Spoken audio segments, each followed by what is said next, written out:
হঠাৎ করে নাটাভূত উধাও হয়ে গেল। লোকে কিছু বুঝতে পারছিল না। চারিদিক দিয়ে যেন কোনো আওয়াজ আসছিল। লোকে জোরে জোরে নাটাভূতকে ডাকছিল,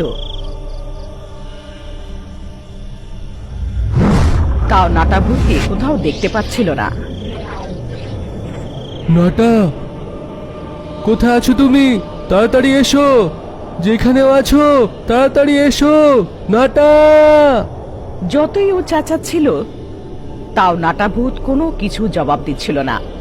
নাটাভূতকে খুঁজতে খুঁজতে সূর্যোদয় হয়ে গেল। নাটাকে খুঁজে বের করতেই হবে। কে জানে ওর সঙ্গে কি হচ্ছে। মায়ের কাছে যদি সাহায্যের জন্য যাই, কিন্তু মা তো ভৈরবাসুর তাণ্ডব জপে বসেছেন। এইটা ভেবে লোকি গ্রামের দিকে এগোলো।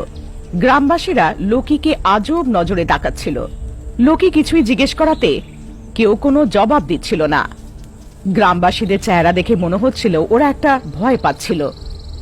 গাছের তলা একটা গ্রামবাসী বসেছিল, তাকে লোকি জিজ্ঞাসা করে, আসলে কি হচ্ছে আপনাদের এই গ্রামে? রাত্রে কোনো মানুষ দেখতে পেলাম না, পুরো গ্রাম অন্ধকারে ডুবেছিল। আমি কোনো মেয়ের গানের আওয়াজ আর কান্নার আওয়াজ শুনতে পেলাম। ওই শব্দটা কার? বাবু, তুমি কোনো নতুন মানুষের মতন দেখাচ্ছ তো। তোমার কি যায় আসে? যে কাজটা করতে এসেছো সেইটা করে চলে যাও, চলে যাও এখান থেকে। এমনি বলবেন না, হয়তো আমি আপনার কোনো সাহায্য করতে পারি। আমাদের কোনো সাহায্যের দরকার নেই, আমাকে কিছু জিজ্ঞেস করবে না। যাও, চলে যাও এখান থেকে। লোকি গ্রামে যাকেও জিজ্ঞেস করলো, কেউ কোনো জবাব দিল না। দুপুর হয়ে গিয়েছিল। গ্রামের শেষ গাছের তলায় বসে লোকি ভাবছিল, নাটার বিষয়তে মায়াবী আয়নাতে খুঁজেই দেখতে হবে আমাকে। কিন্তু গ্রামের লোকেদের যা মতিগতি, আমাকে কেউ সাহায্য করবে বলে মনে হচ্ছে না। এটা ভাবতে ভাবতে দুঃখ করে তাকাচ্ছিল।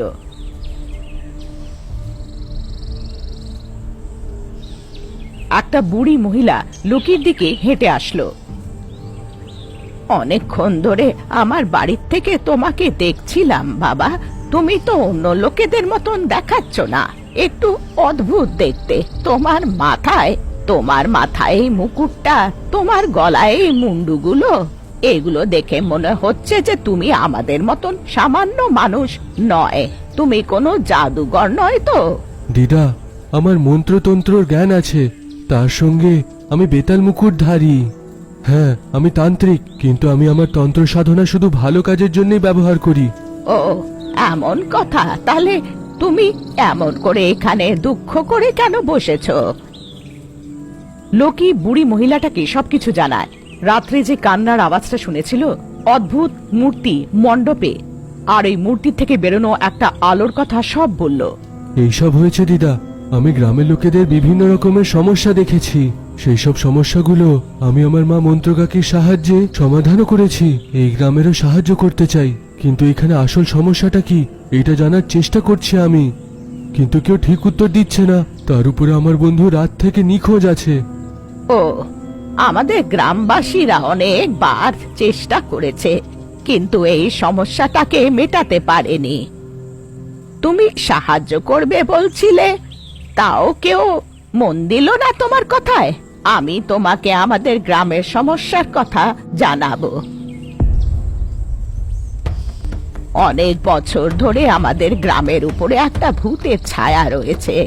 শ্মশানের কাছে যে মণ্ডপটা আছে, সেখানে যে মূর্তিটা তুমি দেখলে, ওটা 1000 বছর পুরনো।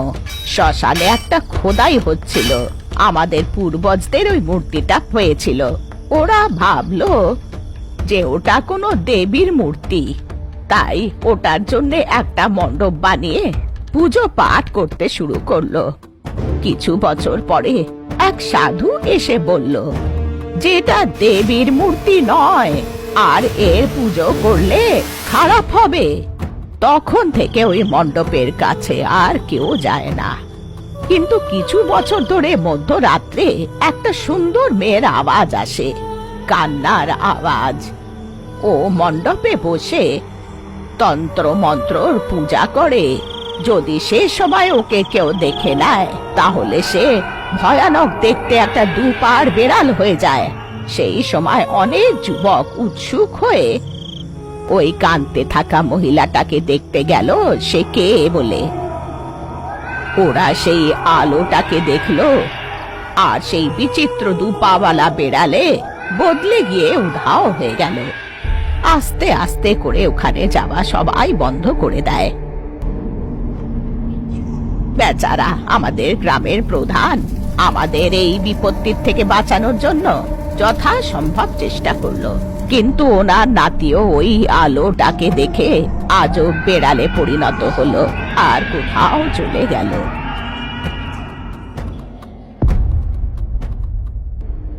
বিদঘুটে দু পায়েতে থাকা বেড়াল মানে যেটা আমি রাত্রেবেলা মণ্ডপে দেখেছিলাম, ওইটা আমাদের নাটা নয় তো? আবার আমাদের নাটা আবার বেড়াল রূপে পরিণত হয়ে যায়নি তো?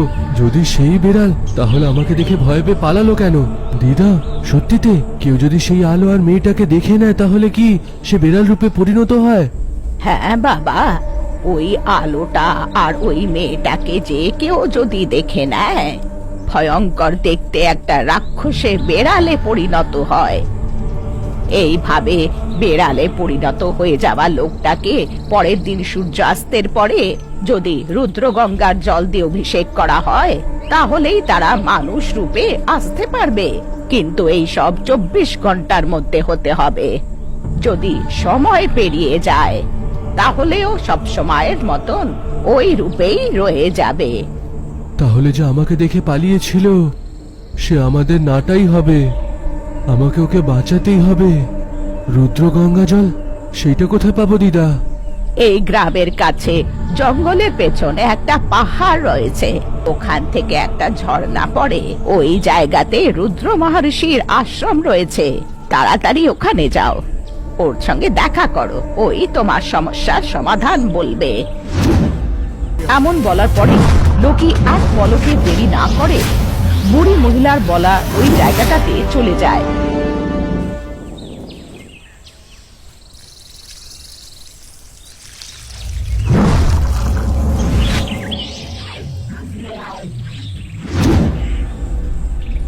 লোকি রুদ্র মহর্ষির কাছে গিয়ে ওনাকে সবকিছু বলে আর যে কোনো ভাবে সাহায্য করতে প্রার্থনা করে।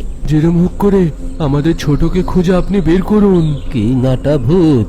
মানে বিচিত্র বেড়ালটা কোনো মানুষ নয়? না মহর্ষি নয়, ও একটা ভূত, ভালো ভূত।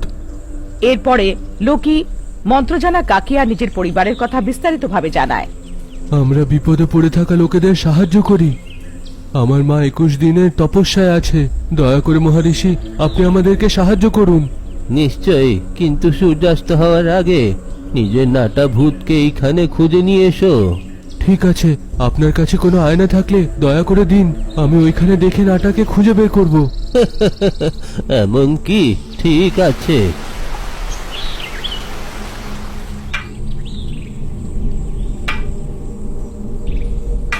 এই নাও। এমন বলে একটা আয়না দিল। লোকি বেতাল মন্ত্র জাপ করলো আর ওই দর্পণটাকে মায়াবী দর্পণে বদলে নিল আর নাটা ভূতকে ডাকতে শুরু করলো। গাব্রাজামা গাব্রাজামাঞ্জো। মায়াবী আয়না, নাটা ভূত যেখানে আছে আমাকে দেখাও। কিন্তু মায়াবী দর্পণে শুধু কালো ধোঁয়ার জায়গা, আর কিছুই দেখা যাচ্ছিল না। নাটা ভূতের কোনো হদিশ দর্পণে পাওয়া গেল না। এ কি? মায়াবী আয়নাতেও নাটার কোনো খোঁজ খবর নেই। এইসব হচ্ছেটা কি? ভয় পেও না বাবা, সেই বিচিত্র বেড়াল রূপে পরিণত হওয়ার পরে কেউ নিজের আগের জিনিস মনে রাখে না, নিজের নাম পর্যন্ত ওরা ভুলে যায়। তাই তোমার মায়াবী আয়নাতে ডাকার পরেও সাড়া দিয়ে আসছে না। সবকিছু ভুলে যায়, নিজের নাম পর্যন্ত ভুলে যায়। তাহলে এটাই কারণ বেড়াল হয়ে থাকা নাটা আমাকে দেখে ভয়েতে পালিয়ে যায়। এখন কি করা উচিত মহর্ষি? আর কোনো রাস্তা নেই নাকি?